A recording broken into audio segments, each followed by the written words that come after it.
All right, how's it going?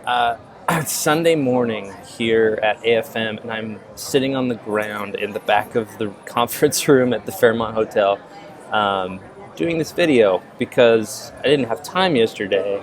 I didn't want to disturb my sleeping friends that were hanging out at the house that I'm staying at. So here I am doing a recap on yesterday, Saturday, my first day at AFM, which was a blast. Started out the day, got here super early, like 7:30 in the morning. Came, got in line, which there was no line for the pitch conference. I just got here and it worked out. I walked in and sat in the front and center after the 3 rows of platinum badge holders. I was right in the middle, and it was very cool. I saw Cassian and Tobin and Stephanie Palmer. They were the ones kind of running the show, and it was very, very interesting. There were some great pitches. There was one that won like a free consulting from Stephanie Palmer and like $500 handwritten check from Cassian. It's a great pitch that this guy gave. And there were some also really terrible pitches. There were some that were so bad, you're like, what movie is this out of? Because it is a terrible, terrible pitch. I don't want to go into it and ruin those people's lives any more than they've already been ruined, but man, they were bad. So the main takeaway for me was that you can tell very quickly, within a minute or two, if it's a good pitch, if it's going to be a good movie, if it's execution dependent, or if it's, just going to work on its own. So it's really, really cool to attend and to see. I don't know that it's something I would need to come to every year because I kind of feel like I got what I got out of it. I really wanted to meet Cassian and Stephanie and say hi and thank you, but I mean, they got bum rushed by like 50 people at the end, and that's not a way for me to, make an introduction and get to know somebody. So I passed on that opportunity. One other cool thing I didn't know was they take 5 or 8 video submissions, and those are people that are pre-selected to present their pitch, but they also take like 5 or 6 people from the audience. You put your business card in like a champagne bucket, and then they pull them out of the hat basically, and sometimes you got 5 minutes to prep, sometimes they call your name and you go straight up. There were 1 or 2 people that were really ready, really prepared to go up and pitch, and there were others that just were so not ready, which was sad. It was fun to see Cassie and just go, all right, stop. This isn't working. I mean, they'd move the camera over to him, and you'd see him on the screen just like, oh, why did I just have to sit through that? It was pretty fun. So after that pitch conference, I went back to the Loews Hotel and the Le Marigot Hotel, which is the Marriott right next to the Loews, to try to get into the producers conference. Interestingly enough, they're not really looking out for us red badge holders. If you're a platinum badge holder, or if you've got a P on your badge that says you're part of the producers forum, you get taken care of a little more. But I mean, there's no complimentary water here. There's no complimentary coffee here, except in the morning here at the pitch fest and these conference series in the morning. They do have some snacks and coffee outside, which is nice.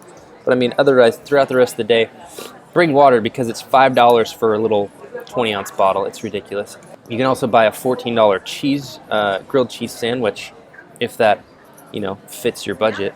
Or you could just walk down the street to the boardwalk, essentially, and get a $6 burger or an $8 amazing pile of chicken nachos, which I got on Friday, which were awesome. Anyway, that's what I recommend. Go down to the pier and get some food there. Anyway, so I went and got in line at the producers forum. I was a little worried, like, oh man, I'm not going to get in. So I got there at 2 o'clock. I was third in line and got in with no problem. When we got into the room, there were like 15 people sitting there in a room that was made for 100 or 120 people. I went up and sat front and center, sat down, met some people, and it was awesome. So if you're trying to do the producers forum thing, but you didn't get in ahead of time, or you weren't eligible to join the producers forum, it's okay. Get in the rush line. Go and do that thing. It's awesome. Works out. Heard from Stacy at Film Specific, and she did a great job talking about how to work the AFM. Key takeaways for me were AFM's all about the sales agents. That's who this event is for. And interestingly enough, I didn't realize this, but the first week they're really focused on selling their current slate of films. I didn't realize also that there's a market like AFM every 6 to 8 weeks. I only thought there were 3 or 4 a year, but there's maybe twice as many as that. So every 6 to 8 weeks, these sales agents are going and taking a slate of films, trying to sell them, in between the next market, they're wrapping up those deals and getting the checks and taking care of all the deliverables and stuff, and then gearing up for the next one. So they have to do both at the film festival, but they do one first and the other one second. So the first half of the market, they sell their current slate of films. The second half is when a producer like myself can go in and talk to them about a completed project that they have that they're looking for distribution, or talk about something else where they've got a film in development that they're looking for help with financing and distribution and all the other stuff. So I'm really excited because today, Sunday, and tomorrow, Monday, are the big days for that. So I'm excited to go and do that.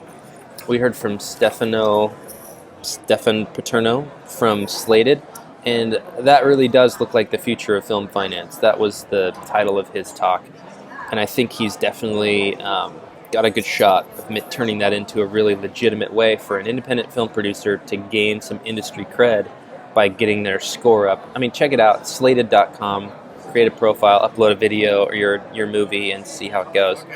I went home after that because I had to go pick up my dry cleaning in Glendale, so I didn't stick around for the producers' gala or festival, whatever they called it. I did grab a turkey burger. It was a little dry.